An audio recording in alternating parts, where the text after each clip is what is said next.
कर रहे हैं chapter set, class 11th subject में चैप्टर सेट।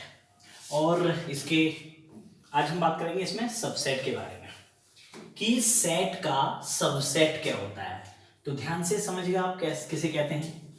तो सबसे पहले हम कंसीडर कर लेते हैं, मान लेते हैं कि एक आपके पास कोई सेट है ए और हम इसमें देख रहे हैं कि इसमें एलिमेंट हैं 2, 4, 6, 8, 10 एंड 12 क्लोज। एक दूसरा सेट हमारे पास बी और इसमें एलिमेंट है 4, 6, 8। इनमें आपको क्या खास बात दिखाई दे रही है? तो इसमें आपको खास ये दिख रहा है कि ए में 2, 4, 6, 8, 10, 12 है और बी में 4, 6, 8 है। तो बी में जो एलिमेंट है 4 ए में है, बी में 6 है वो भी ए में है और बी में 8 है वो भी ए में है। मतलब इसका सीधा सीधा मतलब ये हुआ, तो जो बी हुआ वो सबसेट हुआ ए का। सबसेट का साइन ये होता है, इस टाइप से लगाते हैं इसे ये। अच्छा, कई किसी बुक में हम ये भी लगाते हैं ऐसे और ऐसे सबसेट के लिए, तो कोई ज्यादा फर्क नहीं है, आप ध्यान से समझिएगा, दोनों का एक ही मतलब है। तो B इस केस में जो B है वो A का सबसेट है। एक और एग्जांपल लिखते हैं, जैसे एक सेट है A E I और एक दूसरा सेट है B A E I O U। तो अब हम देख रहे हैं A E I इसमें भी है और A E I O इसमें भी है, तो फिर A जो है वो सबसेट B का।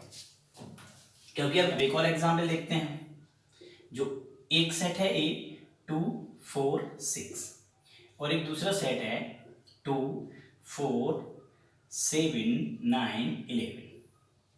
अब हम देख रहे हैं कि A में एलिमेंट 2, 4, 6 है एंड B में एलिमेंट 2, 4, 7, 9, 11 है। तो A में 6 है लेकिन इसमें 6 कहीं भी नहीं है, तो इसका मतलब अब ये हो जाएगा जो A है वो B का अब सबसेट नहीं है।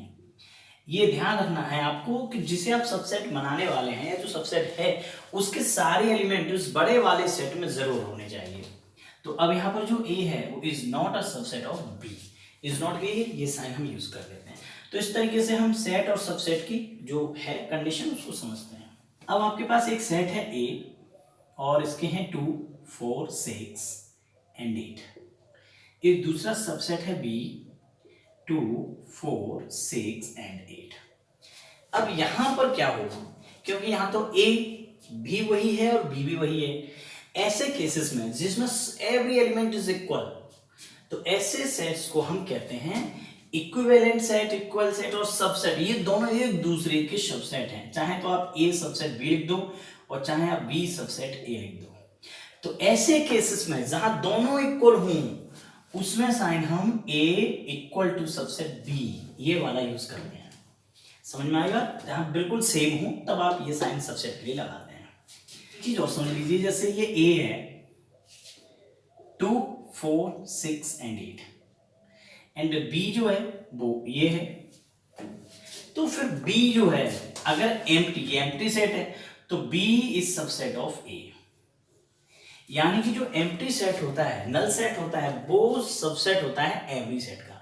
यानी नल सेट या फिर zero set is a subset of set, subset की क्या a set A is a set to be subset of a set B if every element of A is also element of B, that is A is subset of B if whenever.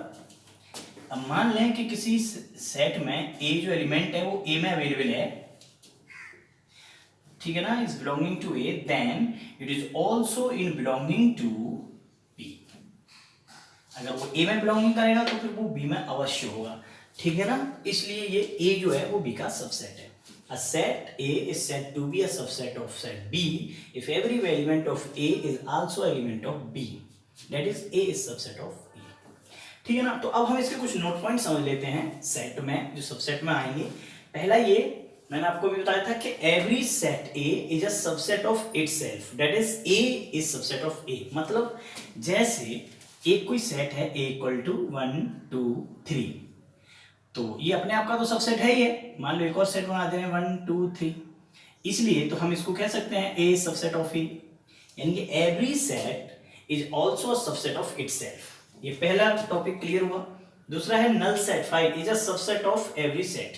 इसके अलावा जो आपका empty set होता है, null set होता है, यानी five जो होता है वो सबका सबसेट होता है, किसी का भी, क्योंकि ये खाली है तो ये किसी का भी सबसेट है, तो ये सबका सबसेट होता है। तीसरा पॉइंट है the set of rational number is a subset of the set R. आपके जो रेशनल नंबर का सेट होता है, यानी कि जो आपके पी अपॉन क्यू वाला सेट होता है where Q is not equal to 0, ये सभी रियल नंबर का सेट होता है, सबसेट होता है, सॉरी, इसलिए कि जो आपके रेशनल नंबर है वो सबसेट ऑफ रियल नंबर। तीसरा के अगला पॉइंट है कि if a is subset of b and a is not equal to b, यानी a b का सबसेट तो है लेकिन a और b इक्वल नहीं है, तब हम a को कहते हैं प्रॉपर सबसेट और b को कहते हैं सुपरसेट ऑफ a। अब इसका क्या मतलब है, इसको एक एग्जांपल से समझते हैं। मान लिया a इक्वल टू आपके पास कोई सेट है 1 2 3, एक दूसरा सेट है b 1 2 3 एंड 4। तो अब ये आपके दो सेट हैं, यहाँ पर जो a है वो b का सबसेट है, 100% दिख रहा है क्योंकि a में जो एलिमेंट है 1 2 3 वो b में भी है, तो a b का सबसेट है, यानी कि ये कंडीशन तो फुलफिल हो रही है, a is subset of b। लेकिन a is not equal to b, a और b इक्वल नहीं है क्योंकि इसमें 4 है इसमें 4 नहीं है, तो ये पूरी कंडीशन हो गई कि a subset of b but a is not equal to b। तो ऐसे केसेस में जो सबसेट है इसको तो कहा जाता है प्रॉपर सबसेट, क्योंकि ये छोटा है, जो छोटा है वो प्रॉपर सबसेट है, और जो बड़ा होता है उसे कहा जाता है सुपरसेट। तो ये सुपरसेट होता है, जो बड़ा होगा वो सुपरसेट होगा, ठीक है ना, ये आया। और लास्ट टॉपिक आपका आता है कि if A set has only one element it is a singleton element. अब मान लिया कोई आपके पास एक सेट है, कोई एक सेट है A और उसमें केवल एक ही एलिमेंट है, 0 है या मान लिया कुछ और है 1 है, कुछ भी लगा सकते हैं आप, इक्वल टू A कर सकते हैं, मतलब उस सेट में केवल एक ही एलिमेंट है, तो ऐसे केसेस में हम इस सेट को कहते हैं सिंगलटन या सुपर सबसेट हो गया। अब एक आता है power set, power set, power set, तो पावर सेट का मतलब क्या होता है पहले इसे समझें। तो सबसे पहले अब पावर सेट को मतलब से समझने से पहले आपको समझना पड़ेगा कार्डिनल नंबर। ये मैंने आपको पहले भी बताया था और आज फिर समझ ले रहे हैं। कार्डिनल नंबर का मतलब होता है कि number of element present in any sets. ऐसे ही हम यहाँ पे भी समझेंगे। अब यहाँ समझेंगे कि सुपर जो सबसेट होते हैं वो कितने बनते हैं किसी भी सेट के, आप कैसे पहचान करें। एक सेट है जिसमें 2 एलिमेंट हैं केवल, तो उसके सबसेट कितने होंगे, इस टाइप का क्वेश्चन आता है। How many subset of a set which have only 2 elements present in them.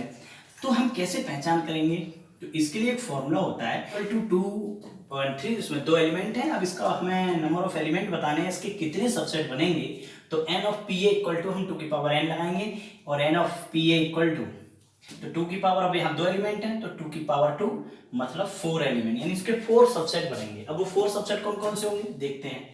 तो आपके पास a था 2,3, अब इसके जो सबसेट होंगे, तो इसके जो सबसेट होंगे, एक तो एम्प्टी सेट, ये तो सभी का लिखना ही लिखना है, एम्प्टी सेट होगा, 2 होगा, 3 होगा और एक यही वाला 2,3 होगा। तो इसके ये 4 सबसेट इस टाइप से बनेंगे।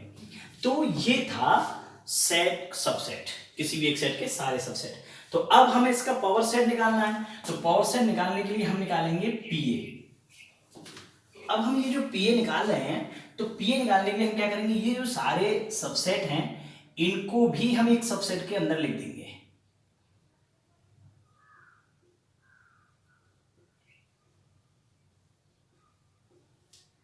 ऐसे। तो अब अगर आप, तो आपने क्या करें, जितने भी सारे सबसेट थे वो एक बड़े सेट के अंदर रख दिए, तो ये बन गया आपका पावर सेट। यानी अगर हम इसकी डेफिनेशन देखें तो हुआ the collection of all subset, the collection of all subset of a set A is called the power set of a ए।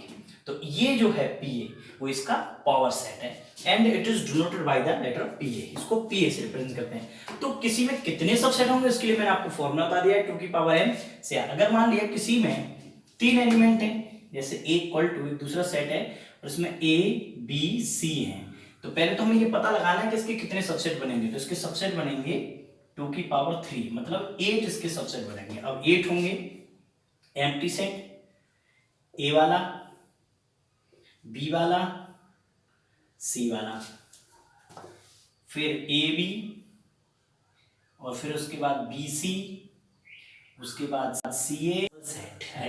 यानी ऐसा सेट जिसमें सारे सेट्स जो आपको दिए गए हैं वो उसमें समाहित हो जाएं। जैसे मान लो आपके पास एक सेट है इक्वल टू 1, 2, 3, एक कोई दूसरा सेट है बी और ये है 2, 4, 6, एक कोई तीसरा सेट है सी जिसमें 1 भी है, 2 भी है, 4 भी है, 5 भी है, 6 भी है, 7 भी है। तो इस टाइप से ये आपके पास 3 अलग अलग सेट हैं। अब अगर हम एक और सेट बनाएं यू, और वो हम लिखते हैं 1, 2, 3, 4, 5, 6, 7, 8, 9 एंड 10। तो अब हम देख रहे हैं ए के भी सारे एलिमेंट इसमें अवेलेबल हैं, बी के भी सारे एलिमेंट इसमें अवेलेबल हैं और सी के भी सारे एलिमेंट इसमें अवेलेबल हैं। तो ऐसा सेट जिसमें जितने भी सेट आपको गिवन है उस सारे के सारे सेट्स के एलिमेंट उस एक सेट में आ रहे हो तो उसे हम यूनिवर्सल सेट कहते हैं। ठीक है ना। तो आप जैसे ऑल नेचुरल नंबर का जो सेट हो गया वो ये आपका यूनिवर्सल सेट हो गया, रियल नंबर का सेट आपका हो गया, इंटीजर्स का सेट हो गया। इस टाइप के जो पूरी की पूरी होल होती है, जैसे कह दिया जाए ऑल टाइप्स ऑफ ट्राइंगल तो यूनिवर्सल सेट हो गया, ऑल टाइप्स ऑफ क्वाड्रिलेटरल तो यूनिवर्सल सेट हो गया, क्योंकि उसमें जितने भी क्वाड्रिलेटरल जितने भी टाइप के हैं उसमें सब आ जाएंगे। तो जहां पूर्णता की बात हो रही हो, टोटल बात हो रही हो, तो उसे हम यूनिवर्सल सेट कहते हैं। यहाँ पे समझे तो जैसे आपकी पूरी English alphabet A to Z तो वो आपका यूनिवर्सल सेट हो गया, क्योंकि अब जितने भी ABCD के जो लेटर बनेंगे वो सब A to Z में ही बनेंगे। इस टाइप से है कि आपको एक रियल नंबर दिए गए हैं कोई A और B, जिसमें जो A है वो लेस देन B है, ये रियल नंबरों का सेट है। तो ये जो इंटरवल उनको अगर हम लिखेंगे तो ये नंबर लाइन पे एक ओपन इंटरवल में आ रहे हैं। अब ओपन इंटरवल को तो हम इन किसी भी जो सेटों का जो एंड पॉइंट है, कोई भी जो सेट बनते हैं उनको हम 2 तरीके में हम डिवाइड करते हैं, या तो वो ओपन इंटरवल होगा या फिर वो क्लोज्ड इंटरवल होगा। अब ओपन इंटरवल है ए बी तो इसको हम लिखेंगे इस ब्रैकेट में, और जो क्लोज्ड इंटरवल है जैसे ए कॉमा बी, ये 2 एंड पॉइंट है किसी भी नंबर लाइन पे ए और बी, और तो ये ओपन इंटरवल। और क्लोज जो इंटरवल होगा वो होता है बड़ी ब्रैकेट्स में। अब इसका क्या मतलब है ये आप समझ लीजिए।